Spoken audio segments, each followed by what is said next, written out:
Assalamualaikum warahmatullahi wabarakatuh. Ini sebenarnya dari Prodi Sistem Informasi Fakultas Teknologi Informasi kelas 3A. Di sini saya akan menjelaskan mengenai mikrokontroler Atmega, keluarga ESP 8266 dan ESP 32. Sebelumnya di sini saya akan memperkenalkan mengenai mikrokontroler. Mikrokontroler adalah chip kecil yang berfungsi sebagai otak dari berbagai perangkat elektronik yang dapat diprogram. Mikrokontroler ini banyak digunakan dalam berbagai aplikasi mulai dari perangkat sederhana seperti lampu otomatis hingga sistem canggih seperti robot atau sistem IoT. Di antara mikrokontroler yang paling populer adalah Amiga, ISP8266 dan ISP32. Berikut penjelasan lebih mendalam mengenai masing-masing mikrokontroler tersebut. Yang pertama ada mikrokontroler Atmega.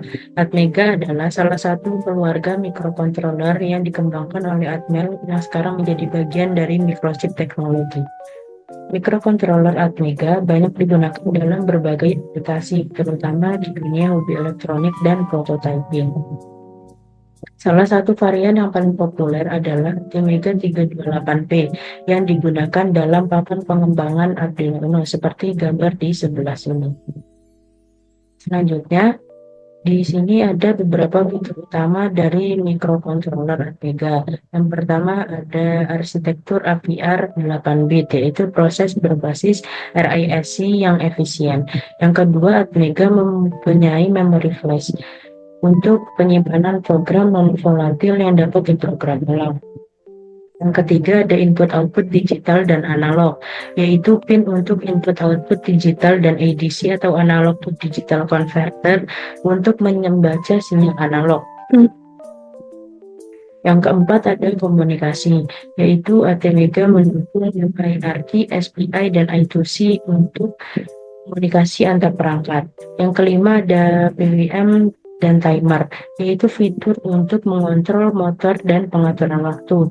Yang keenam ada mode hemat energi, yaitu dapat bekerja pada tegangan rendah dan memiliki mode tidur untuk mengurangi konsumsi daya. Selanjutnya di bawah ini ada beberapa contoh mikrokontroler Atmega. Yang pertama ada Atmega 8 yaitu versi sederhana dengan fitur dasar. Yang kedua ada Atmega 328 yaitu mikrokontroler yang digunakan dalam Arduino Uno. Yang ketiga ada Atmega 1632 yaitu digunakan dalam proyek yang membutuhkan lebih banyak input output dan memori. Dan yang terakhir ada Atmega 2560 yaitu Atmega yang dilengkapi lebih banyak memori dan fitur dan sering digunakan dalam Arduino Mega. Selanjutnya di sini ada beberapa kelebihan dan kekurangan Atmega. Yang pertama kelebihannya dimiliki yaitu mudah digunakan. Atmega didukung oleh Arduino, dokumentasi lengkap dan banyak tutorial. Yang kedua serbaguna atau banyak varian input output pin melimpah, cocok untuk proyek kecil hingga menengah. Yang ketiga Mega hemat energi yaitu mendukung mode low power untuk perangkat berbasis baterai. Yang keempat ada performa baik yaitu prosesor cepat hingga 20 MHz dan memori cukup untuk banyak aplikasi. Yang kelima komunitas besar yaitu banyak sumber belajar dan dukungan dari pengguna di seluruh dunia, dan yang terakhir harganya terjangkau. Berikut juga ada kekurangan Atmega. Yang pertama kapasitasnya terbatas, memori dan kecepatan prosesor cukup untuk proyek kecil sampai menengah, tetapi kurang optimal untuk aplikasi kompleks. Yang kedua kecepatan rendah, kecepatannya hanya mencapai 20 MHz, jauh lebih lambat dibanding prosesor ARM atau mikrokontroler modern lainnya. Yang ketiga, kurang efisien untuk aplikasi kompleks, yaitu tidak ideal untuk aplikasi yang membutuhkan pengolahan data berat atau multitasking. Dan yang terakhir, tidak mendukung Wi-Fi dan Bluetooth secara bawaan. Atmega tidak memiliki modul komunikasi dan kabel bawaan, sehingga memerlukan tambahan perangkat keras untuk fitur ini. Selanjutnya nomor 2 ada ISP8266. ISP8266 adalah mikrokontroler berbasis Wi-Fi yang diproduksi oleh Expressive Systems. Mikrokontroler ini sering digunakan untuk proyek Internet of Things atau IoT karena fitur Wi-Fi terintegrasi yang memungkinkan perangkat terhubung ke internet tanpa perlu modul tambahan. Berikut ini ada beberapa fitur utama dari ESP8266. Yang pertama, Wi-Fi built-in, yaitu ESP8266 dilengkapi dengan modul Wi-Fi yang memungkinkan komunikasi tanpa kabel melalui jaringan Wi-Fi. Yang kedua ada prosesor. AT ESP8266 menggunakan prosesor 32 bit dengan kecepatan hingga 80 MHz atau 160 MHz. Yang ketiga, memori. ESP8266 memiliki memori RAM 50 KB dan memori flash hingga 16 MB, tergantung pada variannya. Yang keempat ada General Purpose Input Output, yaitu ESP8266 memiliki sejumlah pin input-output yang dapat diprogram untuk input atau output digital, analog, serta fungsi lainnya seperti PWM, I2C, dan SPI. Yang kelima, komunikasi serial. ESP8266 mendukung komunikasi UART, SPI, dan I2C untuk interfacing dengan sensor dan perangkat lain. Yang keenam ada daya rendah. ESP8266 memiliki berbagai mode daya rendah yang memungkinkan penggunaan yang efisien dalam aplikasi baterai. Dan yang terakhir, harganya terjangkau. ESP8266 adalah pilihan ekonomis untuk proyek IoT. Selanjutnya di sini ada kelebihan dari ESP8266. Yang pertama, Wi-Fi terintegrasi. ESP8266 sudah memiliki modul Wi-Fi bawaan, jadi tidak perlu modul Wi-Fi tambahan, membuatnya hemat biaya dan lebih simpel. Yang kedua, ada kompatibel dengan Arduino IDE, dapat diprogram menggunakan platform yang sudah familiar seperti Arduino IDE yang memudahkan pengembangan. Yang ketiga, banyak pin input-output. Memiliki banyak pin untuk input-output, mendukung berbagai protokol komunikasi seperti SPI, I2C, dan PWM. Dan keempat, yaitu dokumentasi lengkap. Banyak tutorial dan dukungan komunitas yang membantu dalam pengembangan proyek. Selanjutnya, kekurangan ESP8266. Yang pertama, memori dan kinerja terbatas. Memiliki memori RAM yang kecil dan kinerja yang tidak secepat mikrokontroler lain seperti ESP32, sehingga tidak cocok untuk aplikasi berat. Yang kedua adalah tidak ada Bluetooth.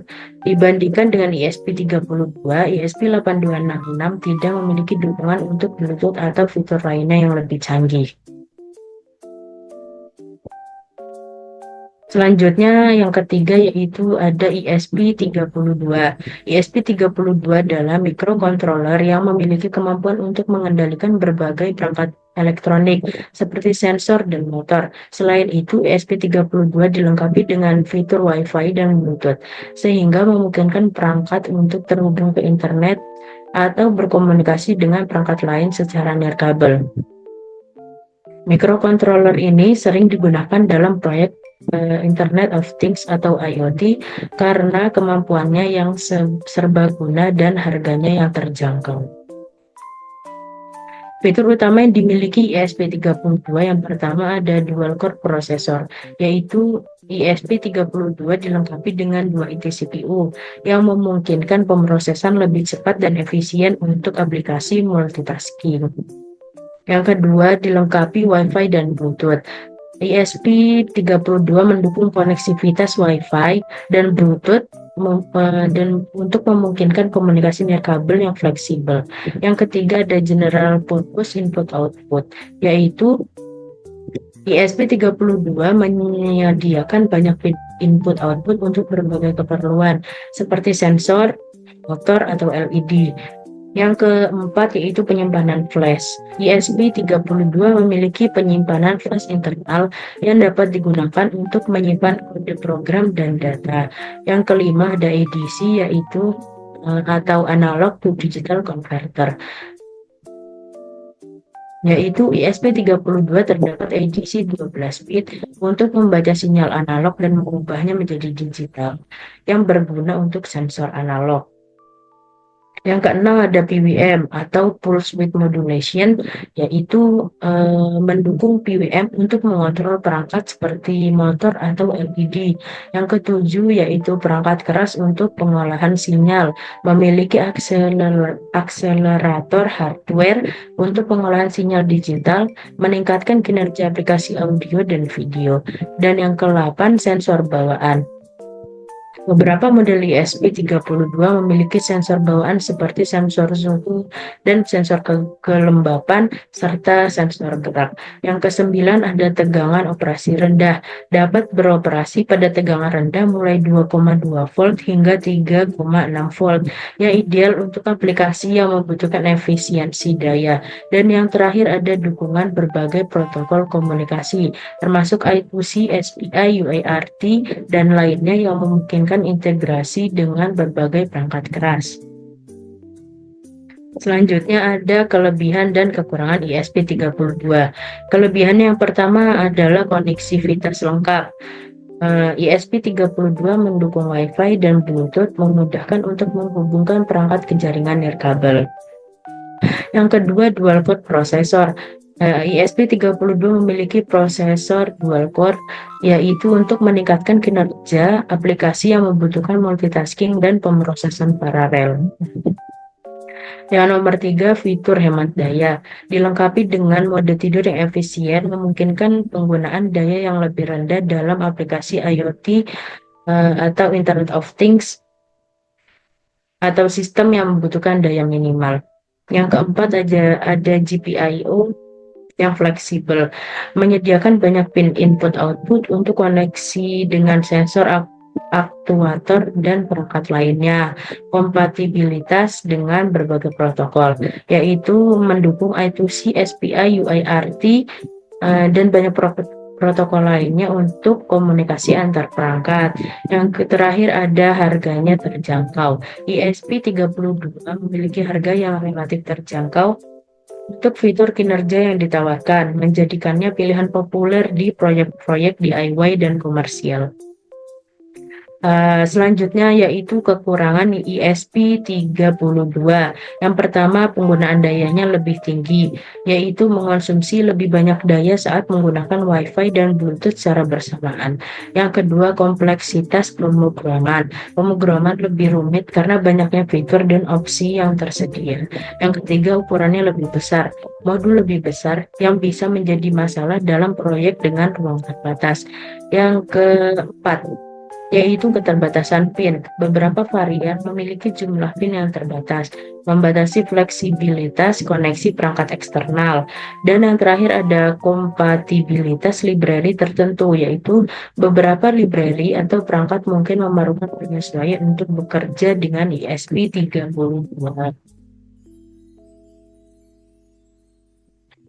Setelah dijelaskan sebelumnya, di sini kita buat perbandingan antara Atmega keluarga ESP8266 dan ESP32. Pada fitur prosesor, Atmega mempunyai 8 bit, ESP8266 punya prosesor 32 bit, dan ESP32 mempunyai prosesor 32 bit. Pada fitur kecepatan, Atmega mempunyai kecepatan hingga 20 MHz, ESP8266 memiliki kecepatan hingga 80 MHz, dan ESP32 memiliki kecepatan hingga 240 MHz. Pada fitur RAM, Atmega mempunyai RAM 2-8 KB, ESP8266 memiliki RAM 160 KB, dan ESP32 memiliki RAM 520 KB. Pada fitur flash, Atmega memiliki RAM flash mulai 8-256 KB, ESP8266 memiliki memori flash mulai 512 KB hingga 16 MB. ESP32 memiliki memori flash mulai 4 MB sampai 16 MB. Dan pada fitur Wi-Fi, Atmega tidak mempunyai fitur Wi-Fi. ESP8266 memiliki fitur Wi-Fi, dan ESP32 memiliki fitur Wi-Fi. Pada fitur Bluetooth, ATmega tidak mempunyai fitur Bluetooth, ESP8266 tidak memiliki fitur Bluetooth, dan ESP32 memiliki fitur Bluetooth. Setelah kita bandingkan antara ketiga mikrokontroler tersebut, di sini kita bisa memberikan kesimpulan bahwa ATmega cocok untuk proyek sederhana yang membutuhkan mikrokontroler dengan konsumsi daya rendah tanpa kebutuhan koneksivitas dari kabel.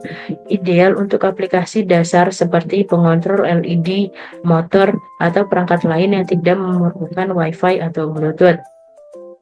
Dan ESP8266 menawarkan Wi-Fi dengan harga terjangkau, cocok untuk aplikasi IoT dasar yang memerlukan koneksi internet, tetapi dengan kapasitas pemrosesan yang lebih rendah dibandingkan ESP32. Pilihan tepat untuk proyek yang fokus pada koneksibilitas Wi-Fi tanpa membutuhkan Bluetooth. ESP32 mikrokontroler yang paling kuat dari ketiganya, menawarkan Wi-Fi dan Bluetooth dengan kecepatan pemrosesan lebih tinggi, RAM juga lebih besar, serta lebih banyak pin input-output dan fitur lainnya. Ideal untuk aplikasi IoT yang lebih kompleks, proyek yang memerlukan koneksivitas ganda, dan tugas pemrosesan data yang lebih intensif. Sekian penjelasan dari saya, kurang lebihnya saya mohon maaf. Wassalamualaikum warahmatullahi wabarakatuh.